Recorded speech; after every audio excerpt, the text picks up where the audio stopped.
Hi, my name is Frank Schaefer.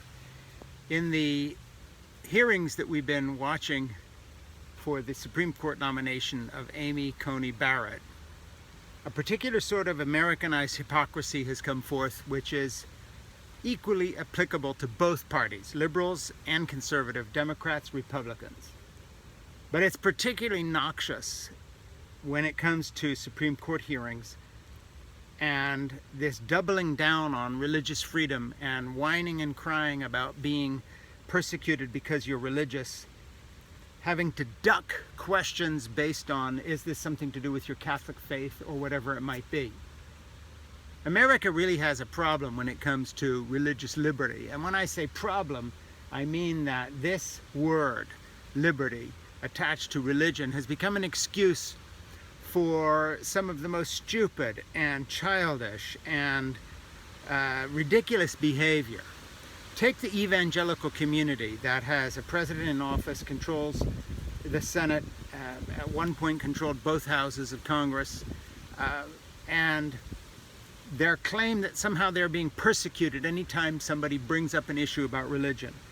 Take the Republican senators reacting to questions posed to Amy Coney Barrett about her religion, or comments in the press as if somehow this is off limits. Wouldn't it be better if people were simply honest, and if a Supreme Court nominee like Barrett just stood up and said, look, I am a Roman Catholic who also happened to join and become a leader in a small cultic sect that tells women what kind of underwear they can wear and doesn't allow contraceptives. I don't believe in abortion because of my Roman Catholic faith, etc., etc. Deal with it. That's who I am. And was honest about it. And just said, look, everyone has moral, philosophical presuppositions they bring to the table. She's been pretending that she has no political views. She even questions the science of climate change, saying, well, I'm not a scientist, I can't comment, as somehow there's a virtue in coming like a blank sheet of paper to every issue, as if anyone brings a neutrality to this when she's been groomed for the last 20 years by the Federalist Society and other people who are trying to put conservatives in the courts to change the course of American history. Wouldn't it be better if we were all just honest about it? Look, I'll take my own case. I come from an evangelical background, which I left. I'm highly critical of evangelicals. That obviously comes from my own experience within the evangelical community, as well as an intellectual journey towards science and away from biblical fiction. I make no pretense of having some neutral point of view. That's who I am. That's my background. That's my psychological makeup. Why do I still pray even though I'm an atheist when it comes to my belief in facts and science? Because my mother groomed me that way. She taught me that way. She made me that way. That's my psychological crutch. That's my hang-up. Why pretend I'm somebody different? When it comes to Amy Coney Barrett, why does she pretend she's not a Roman Catholic and yet has spent 20 years fighting to get in the position she's in now as the answer to prayer of millions of evangelicals who want a pro-life, anti-abortion, anti-feminist, anti-contraceptives judge? Why doesn't she just come out and say who she is? And say, of course I'm going to rule in favor of things and against other things based on my moral beliefs.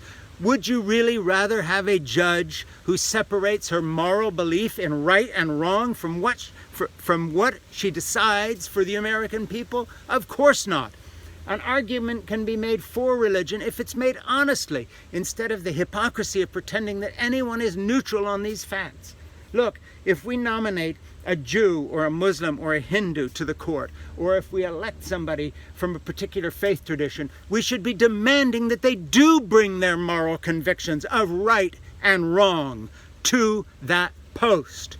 Instead of this pretended lick-spittle, wishy-washy, hand-wringing neutrality that is then coupled with this evangelical eternal whine of victimhood. Oh, poor us. People are mocking our religion. Well, listen, if you believe in a 6-day, 7-day literal creation, if you believe that Jesus is coming back any minute, so climate change doesn't matter, if you believe that women should not have sex before they're married or that contraceptives should be denied them on their insurance plans, then yes, we are going to mock your faith, because from our point of view, from many people's point of view, you are stupid for holding these views. You are uneducated, you are thick, you are a clod. But if you're nominated to the court or you're elected, stand up and fight for your faith. Tell us why these things matter to you.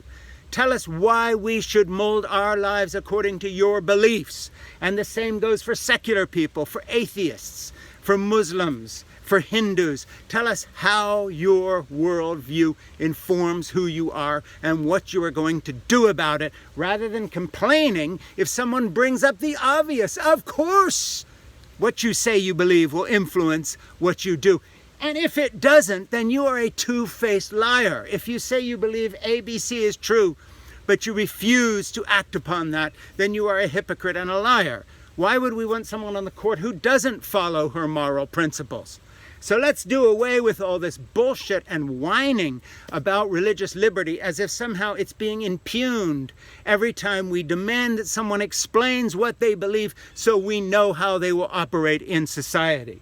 Why should feminists pretend that they're not feminists? That's a religious belief too. Why should atheists pretend they're not atheists and feign belief in God because Americans want believing leaders? Let's be honest about our beliefs and put this out on the table. We have every right to criticize Amy Coney Barrett's association with a cult, a weird, bizarre little offshoot cult that most evangelicals and Catholics wouldn't touch with a 10-foot pole.